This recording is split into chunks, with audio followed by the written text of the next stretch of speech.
Bonjour à tous. Voilà, après un long moment de silence, me revoici, me revoilà avec une vidéo un peu différente de ce que j'ai l'habitude de faire. Aujourd'hui, j'aimerais qu'on analyse un fait divers, une histoire qui s'est passée il y a quelques mois déjà. Je sais que ça s'est passé au mois de décembre et je vous laisse suivre et on en parle après.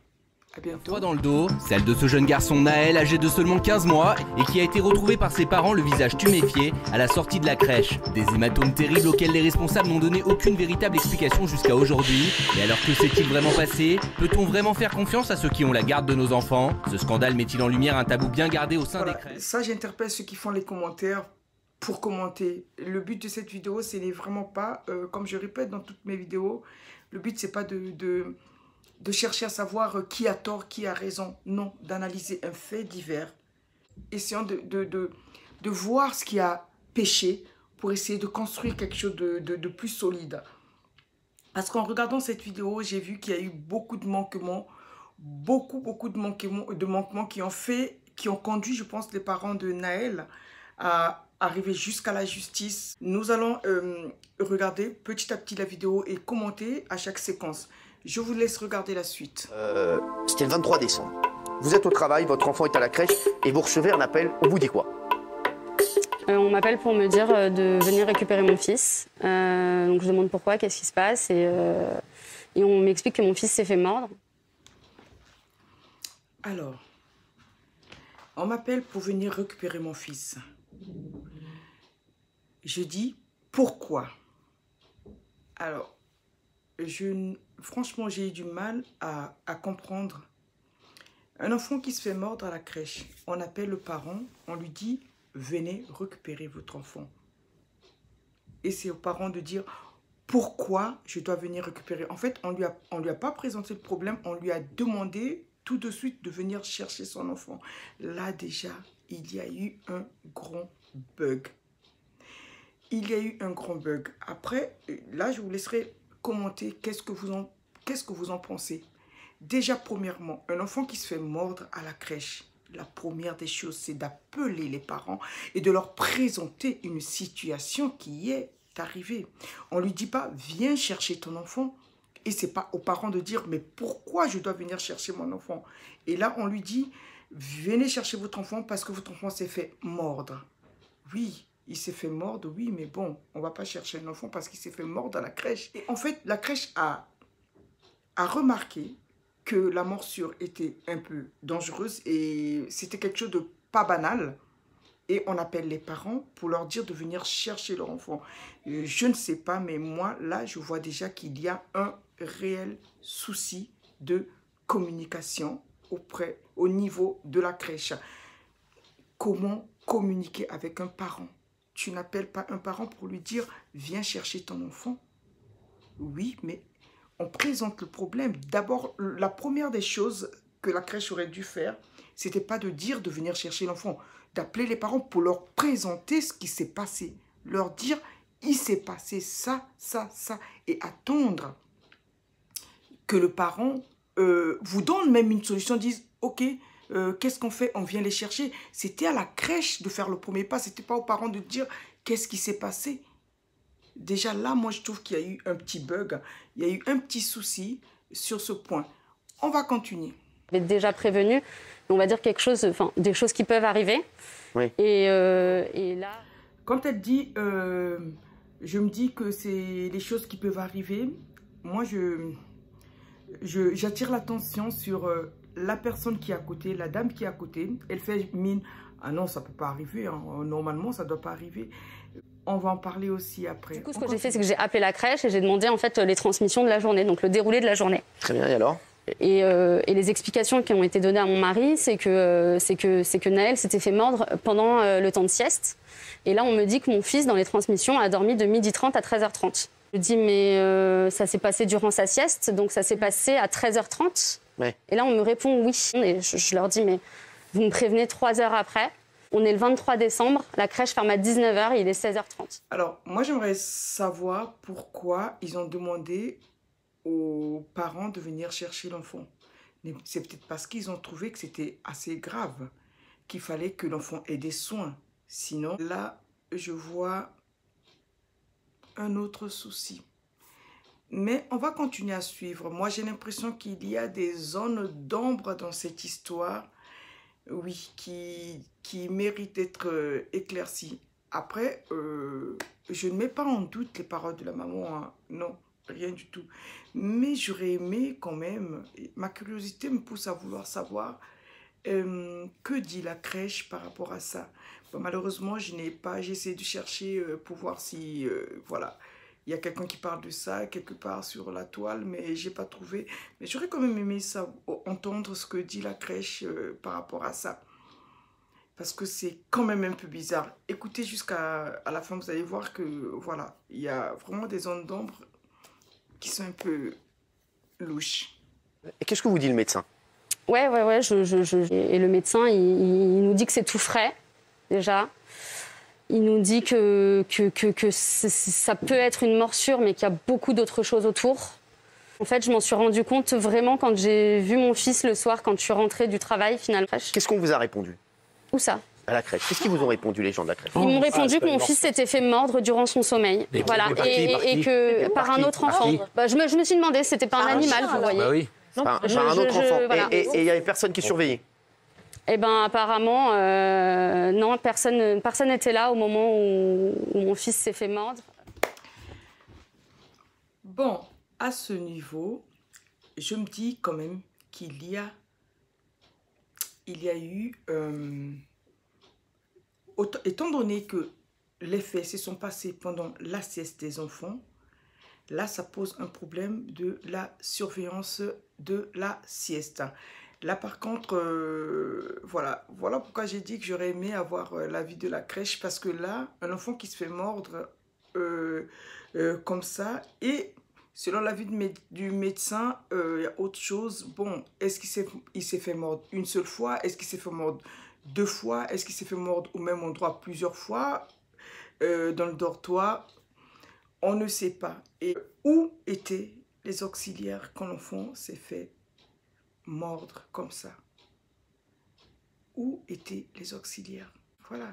Est-ce que les auxiliaires étaient à côté et que l'enfant a mordu, l'autre enfant l'a mordu et voilà, ils n'ont pas pu réagir à temps? Est-ce qu'ils n'étaient pas là? Est-ce que ce qui est dommage, c'est que dans tout ça, apparemment, à entendre la mère, elle n'a pas de réponse sur tout ça. Elle n'a pas de réponse, des réelles réponses. Voilà. Donc, on continue et voilà. On reviendra sur tous ces points-là à la fin. Mon fils n'a pas pu... Enfin, il y a clairement du mensonge, mais ce que je leur disais, c'est que ce qu'elle me disait était inaudible pour nous.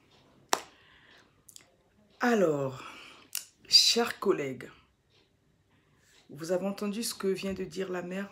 Elle dit, pour nous, il y a sûrement un mensonge. Comme elle dit que pour elle, ce que la crèche lui expliquait était inaudible. Mais vraiment, je me mets à sa place.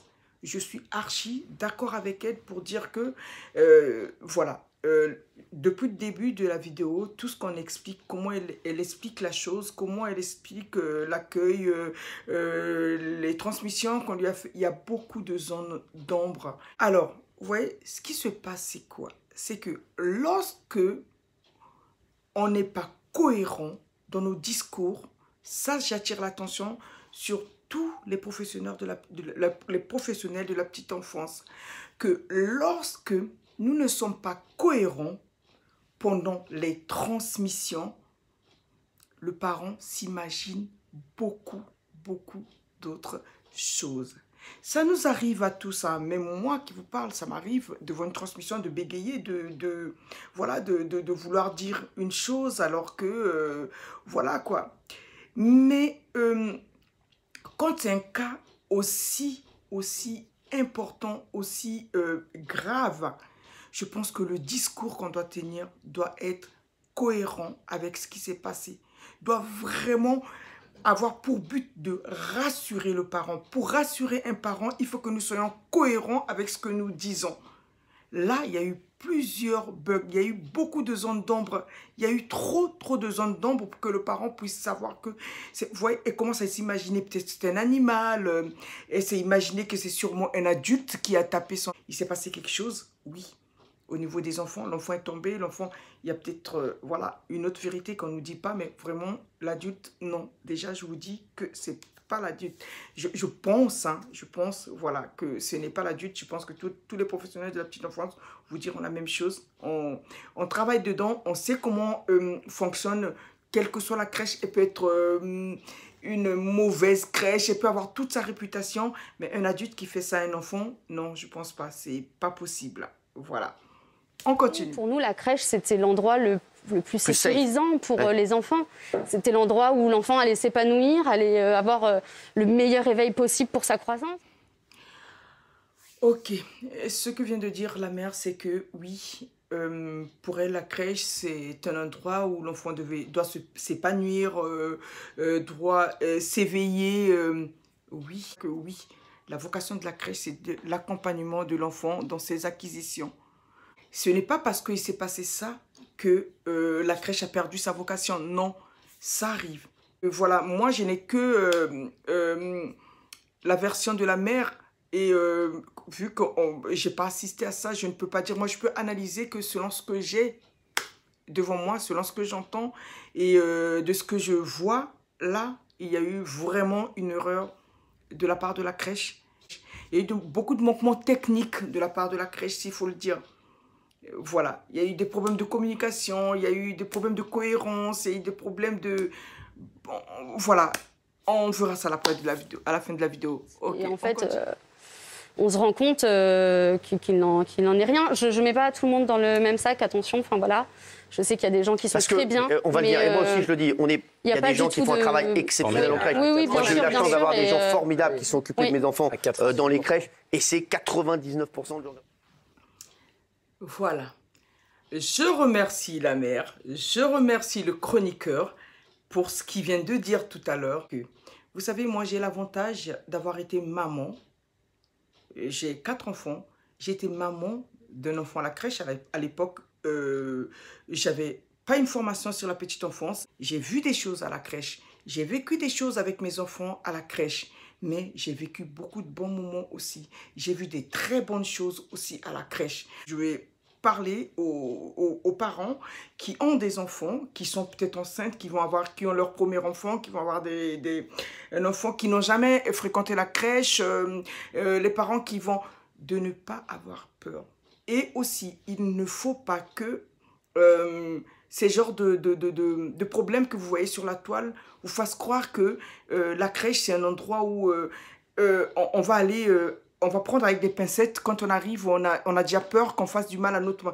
Déjà, sachez que si vous avez une idée négative déjà de la crèche, si vous vous mettez ça dans la tête, ces genres de choses, si vous visualisez à chaque fois que le côté négatif de la crèche, vous allez être très sceptique à la crèche et déjà vous allez fausser votre relation avec la crèche. Et si vous emmenez votre enfant à la crèche en ayant des idées négatives comme ça, vous faussez une grande partie. Et là, le problème, ça ne sera peut-être pas la crèche, ça sera vous. Parce que vous allez communiquer quelque chose de négatif à votre enfant qui va faire que l'enfant peut-être n'aimera pas la crèche. Vous aurez des idées arrêtées sur la crèche et vous n'allez pas voir le bon côté, vous n'allez voir que le mauvais côté.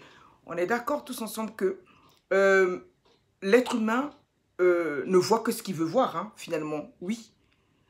Si tu veux voir négatif, tu veux voir rouge, tu verras rouge, hein. Tu veux voir noir, tu verras noir. Si tu veux voir que le côté négatif de la crèche, eh bien, je te jure que tu verras que le côté négatif de la crèche. Tu ne verras pas le bon côté de la crèche. Sachez que la crèche est composée des personnes, des mères de famille aussi, des personnes qui aiment aussi, qui s'occupent de vos enfants. Donc, nous nous mettons à la place des parents. Si aujourd'hui, nous faisons des analyses de pratiques, nous cherchons des solutions avec les enfants, c'est aussi parce que nous pensons que vous êtes des parents, vous nous confiez vos enfants. Nous savons que franchement, le bien-être de l'enfant passe aussi par la satisfaction du parent. Donc la satisfaction parent est très importante pour une crèche.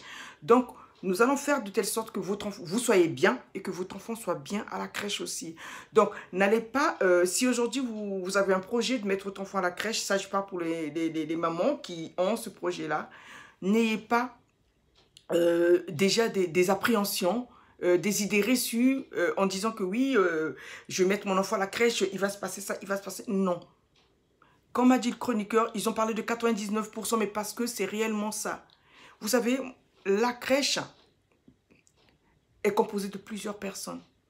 Vous n'allez pas avoir une équipe où tout le monde est mauvaise. De toute façon, je vais vous dire un secret. Si vous croyez, s'il y a un tabou à la crèche, c'est celui que je vais vous dire maintenant. À la crèche, les professionnels de la petite enfance se surveillent.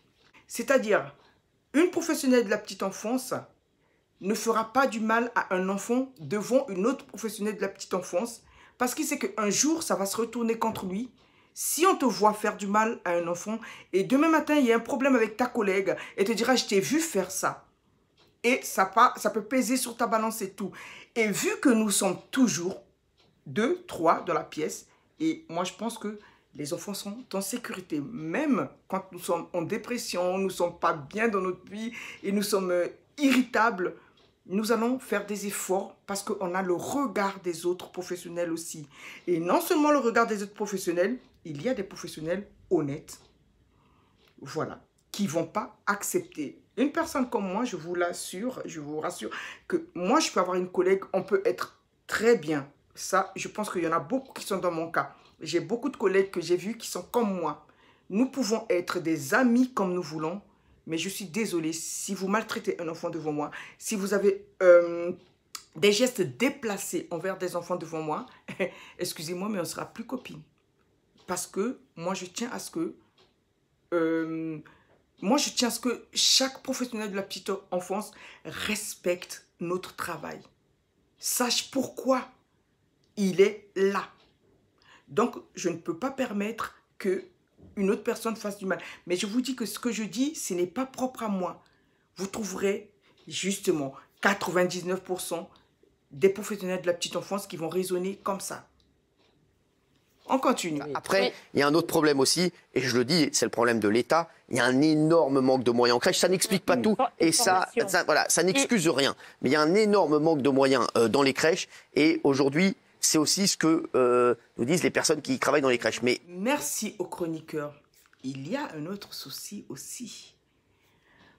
Non seulement le manque de personnel dans les crèches, et aussi le manque de personnel formé. Le manque de personnel qualifié auprès des enfants. Je ne dis pas ici que ce problème qui vient de se passer est dû au manque de personnel ou au manque de personnel qualifié, mais ça peut être aussi une raison pour laquelle il y a eu ce problème. Et déjà, si au niveau, moi je parlerai de qualification là, dans ce problème, je parlerai de manque de personnel qualifié par rapport à la gestion de ce problème-là. Comment le problème a été géré? Moi, je pense qu'il y a eu un manque de professionnalisme. Voilà, ça, je peux le dire. Après, je vous le redis, hein, on n'a entendu que la version de la mère. Hein. Peut-être que ça s'est passé autrement, peut-être que, voilà. Après, laissez-moi vous dire que ça peut arriver. Vous savez, là, on regarde l'oreille de l'enfant. J'ai vu des photos de l'enfant, vraiment, oui, il y a eu une grosse griffure, il y a eu tout son côté, je ne sais pas si c'est droit ou gauche, il est tout rouge, il a l'oreille qui a triplé, il y a... Vous savez, ça peut sembler extraordinaire de voir ça. Mais vous savez, il peut s'agir d'un vraiment petit truc qui a causé tout ça là. Moi, je suis sûre que c'est vraiment un problème de morsure. Là, je suis sûre. Hein. Après, je mets pas en doute la parole de qui que ce soit. Mais moi, en entendant comment ça s'est déroulé, je crois qu'il y a eu vraiment une morsure. Il y a eu une morsure à la crèche. Il y avait quelqu'un, je ne sais pas. Il y avait personne pour la surveillance, je ne sais pas. Mais je pense qu'il y a eu un problème de morsure d'enfant. Parce qu'on voit bien qu'il y a une morsure à l'oreille. Après, bon... Est-ce que l'enfant qui a mordu a frappé et a mordu en même temps pour faire ça et tout? Est-ce que l'enfant qui a mordu a griffé et a mordu? Moi, je peux vous dire que j'ai assisté à une scène dans une crèche. D'ailleurs, on me l'a dit la veille. Et le lendemain, c'était dans la crèche de mes enfants. Dans la crèche où étaient mes enfants, mon mari m'a dit, si tu vois la petite, je ne peux pas dire son nom, si tu vois comment elle a mouché, tu ne vas pas me croire. On l'a massacrée. Mais je peux vous dire que lorsque j'ai vu la petite le lendemain, j'ai été choquée. Vous savez ce qui s'est passé? Je vais vous dire. En fait, moi j'étais dans une crèche parentale, c'était une crèche associative. Sa mère était présente quand ça s'est passé. C'était sa demi-journée de garde. Elle a assisté à la scène. Elle a vu comment le petit garçon a griffé son enfant. Et elle a témoigné en disant, mais heureusement que j'étais là. Si je n'étais pas là, j'aurais dit que c'était un adulte qui avait fait ça à mon enfant. Vous voyez? Et vu qu'en plus, elle était la responsable, bon, c'était une association, hein, c'était la présidente de l'association. Du coup, voilà, elle a assisté à la scène. Pour vous dire que ça peut arriver, il peut arriver que vraiment un enfant soit imprévisible, griffe les autres, morde les autres et tout. Ça peut vous donner l'impression que ce n'est pas un enfant qui peut faire ça. C'est compliqué des fois de gérer, voilà, de gérer les enfants, mais je peux vous dire qu'un enfant peut le faire. Pour vous dire que quel que soit ce que vous voyez, quel que soit ce que vous entendez sur les crèches, des fois, l'apparence n'est pas ce qui s'est réellement passé. Après, je ne suis pas faiseuse de miracles ou donneuse de leçons. Je pense que moi, à mon sens, on aurait dû, dès que l'enfant a été mordu, appeler les parents.